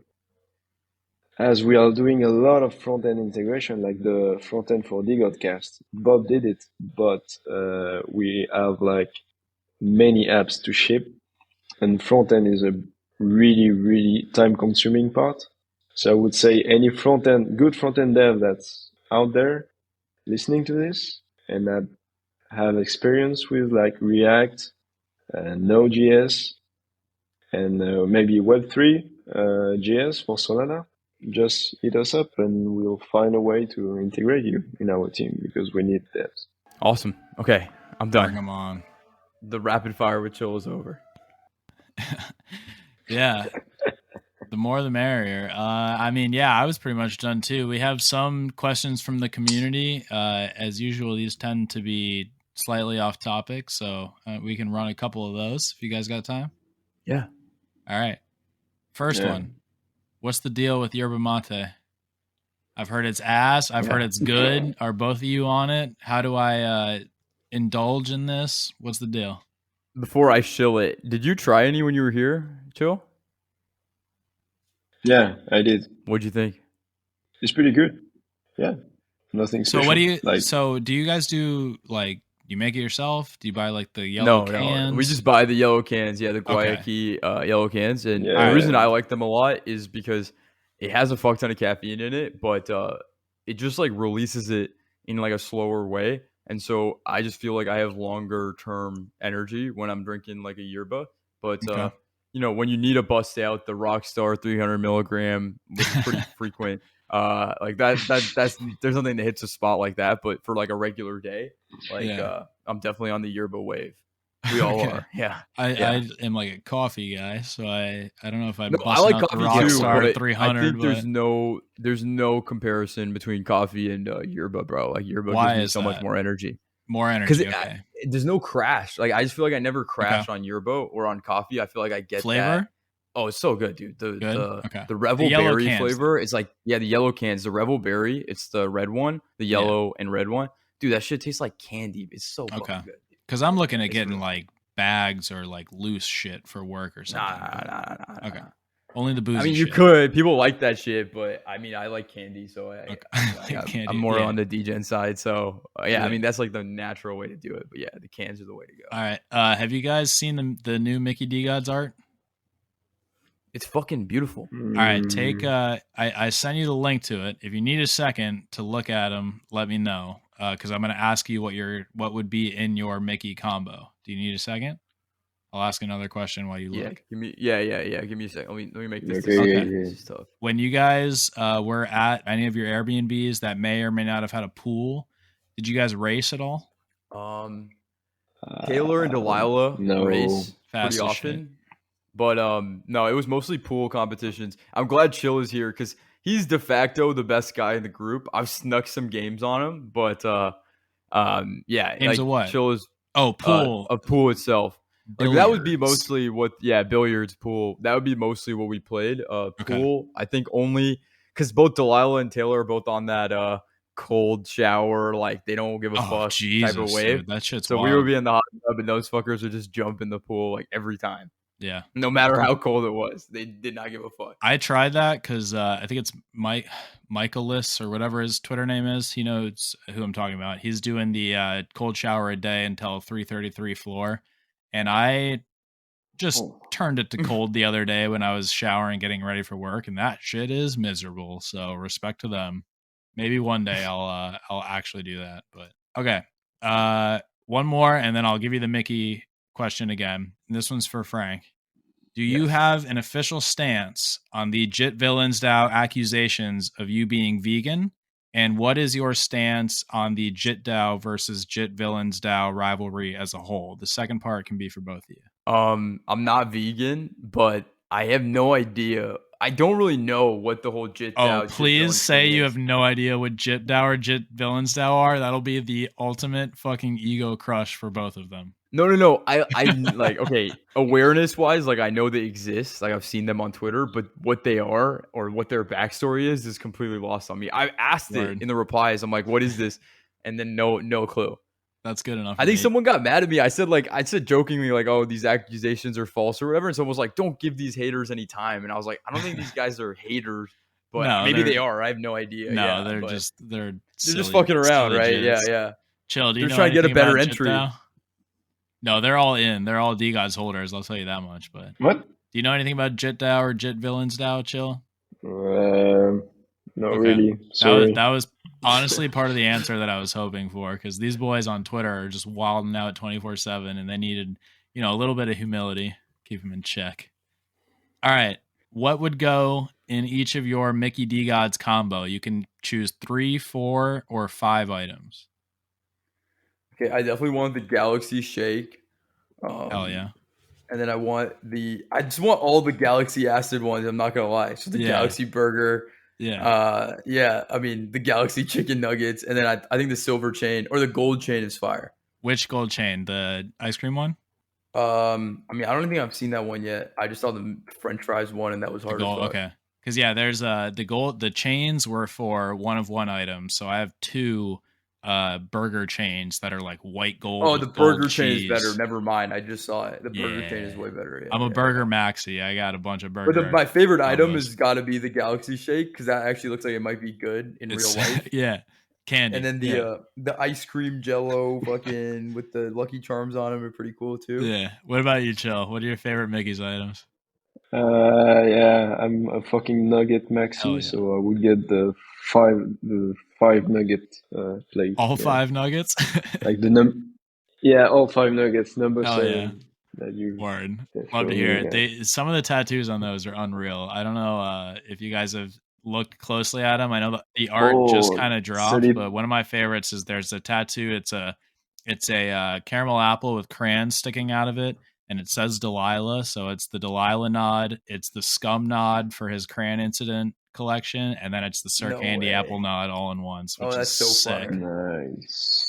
Dude, another thing too, Candy Apple and Scum, like what's crazy is these guys are basically getting asked every day to do like new collections and shit like that. Every day. And like all the time, right? And they're always hitting me up about it. But no, I finally gave them the news that like a week and a half ago, like this second collection is happening. We're meeting up at the end of this month to start ideating and figuring out what the direction's going to be. Yes. So we've locked them in. Fuck everybody else. We've locked in our talent. Their Scum's moving to LA.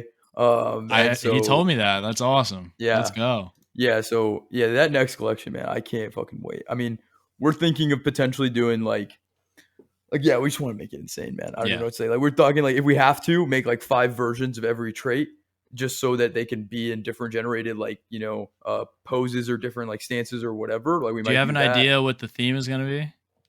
It's going to be a lot futuristic. of people are saying DeGodesses. No, it's not. Sir, it's not. Don't speak too loud. Shut up, Chill. I'm just going to say the theme. I'm just going to say the theme. I'm going to say for sure it's not DeGodesses, but it will be a collection with both guys and girls. Word. And it'll be more androgynous, so it's kind of like either way, because it's not going to be as like hardcore as DeGods. Because you see that with some products that have guys and girls, where it kind of fucks it because most of the holders aren't girls, and so they floor the girl traits. So we got to make sure we toe that line. Yeah, we got to toe that line well. All I can say is it's going to be futuristic, cyborg-esque, like just future. Like imagine it's like the future, and it's not going to have anything to do with DeGods necessarily. Oh, cool. All right, I'm intrigued. Okay.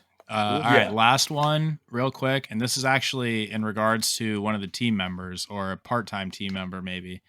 There are certain accusations that one of the devs, the newer devs for the DYOR app, Matt.Soul, we know him as web3_dgen has bought bots to. He had that tweet about getting 1,000 likes for a tattoo, and his accusations that maybe there were some bots involved in that. So this is less of a question and more of a call to action. We need everybody on Twitter to combat this FUD and post on Twitter and say, I am against #MattyBuysBots. So if we can get that going, we don't need any FUD on the team. Matt's a good guy. He does certainly not buy bots. DYOR, one of the best dev teams in the game. That's all I have to say on that matter. Fuck. Wait, what's going on? So he said he wanted a tattoo after 1,000 likes, and people think he bought it his own thing, so he had to get a tattoo. I don't get it. I cannot confirm nor deny, but he is getting a tattoo, so he's a champ. You know, some people, there's a lot of pending DeGods tattoos, and I personally have more than a handful of people held accountable for getting theirs done while we're in New York. So that's another thing to think about when we, coordinate this whole DeGods NFT NYC thing. But yeah. The last question was, do you love Sosa? Bitches love Sosa, and I love Sosa as well. Chill. What is it? Sosa? Perfect. Yeah, no way. Perfect. Exactly. All right. That's it, boys. That's all we got. Frank, what do you got? Anything else? Chill. I was going to drop one last thing, too. Yeah. Fuck it, right? Fuck it. Let's go. So we talked to Magic Eden yesterday, and I think there's concerns in the community, and I had these concerns as well about allowing people, basically just enabling people to buy and sell NFTs with dust, where it's atomic swapping in the background into from dust into soul. So I talked to them, and we're probably not going to do that feature. Instead, what we're going to do is make it open up the pathway for projects to allocate a portion of their mint to be minted with dust, given the success of Breadheads yesterday. So it'll be 1-to-1 dust to dust, and so it won't cause any kind of sell pressure or whatever on dust on the market. And I think it's more bullish because we saw what the community did yesterday with the Bread Boys, and I think that's a great case study, and that I think flipped the conversation with Magic Eden. So that's, I think, what our main core integration with them is going to be, because I know there's some concerns about that. I just want to address that. Yeah, we're on top of that. So that's going to be really cool. Okay. So no dust to buy NFTs on Magic Eden, but yes. And is that every collection that launches on ME Launchpad mint support? No, they will have to give it. They would basically talk to us beforehand, or if they want to have the option to do it, they can allocate a portion of their mint in dust. Okay, I like this. Interesting. Because they tweeted today, we're doing another SPL token. What do you think it is? They're gonna do all of them, honestly. They're gonna do a lot. But probably it's gonna Boku. be the same thing. You're not gonna be able to buy NFTs with them straight up. They're gonna do that for all the other ones. I was wondering how. I was just like, not dust, guys. No, I don't fuck with dust. And one dust equals one dust. Just let people mint with that. Run it. Oh, they are. Because I don't think. Because I talked to them, I don't think it's gonna be good for any token necessarily, right? It's more of a marketing thing, but I think we're beyond needing Magic Eden to market us. If it just means that someone fucking to test it out buys a 10 sold thing, and then that causes a 10 sold, it's just bro, I mean, it's basically just eliminating the step where I would sell dust for a little bit of soul if I needed it. So. Exactly. Yeah. And that's kind of pointless. Yeah. But the minting thing I think is massive, because if that's you a clear pipeline. This far into the podcast and you just heard that shit, there you go. A little extra alpha for you. Yeah, I just want to end on a good note, right? Yeah. Was that a good note? Saying that Magic Eden scrapped the dust thing? I think so. No, I scrapped the dust thing. I said I said we didn't want to do it because it doesn't benefit us in any way, honestly. There's no, because you can't list anything for dust. Yeah, it would just be a marketing thing, and we already kind of got the marketing, so you wouldn't even be able to collect dust on the other end either. It's just literally only converting your dust into soul. Yeah. Okay. That's fair, yeah. All right. Chapter slate. You guys got anything else? No, go fuck yourself, JB. Yeah. That was some sick alpha, bro. Damn, I can't wait to hear the minting with dust. Everyone was talking about Bread Boys the whole day yesterday. Dude, I know, right? Told you. I already told you. It's in the roadmap to mint part of Divine Dogs with dust. It's been in the roadmap. So good looks on Bread Boys for catching up with the trend. that we haven't started yet. But Yeah. I got another thing for you. What about 33.3% of what the of your supply? mint? Hey, don't tempt me with a good time, bro. I'd rather mint for dust than soul. I'll tell you that much. I'll tell you that for free. Yeah, that's I like it, but damn, bro, like now I feel like I keep going. How's that gonna work? Like, how do we? Is it just public mint for dust? Is it whitelist mint for dust, or what? Damn it, gotta keep going. It will be a public mint. Okay, But yeah. all right. Damn. Okay. Dust everywhere, bro. What? Okay, Dust that sounded like I have more alpha to drop. Okay. No. And nothing else, guys. Probably not all of it, but Jesus, quite a bit. All right, boys. It's been a pleasure. Obviously, we love, anytime we get a chance to talk to the team and provide some insight to, the inner workings of DeGods for our listeners and everything. So we really appreciate your guys' time.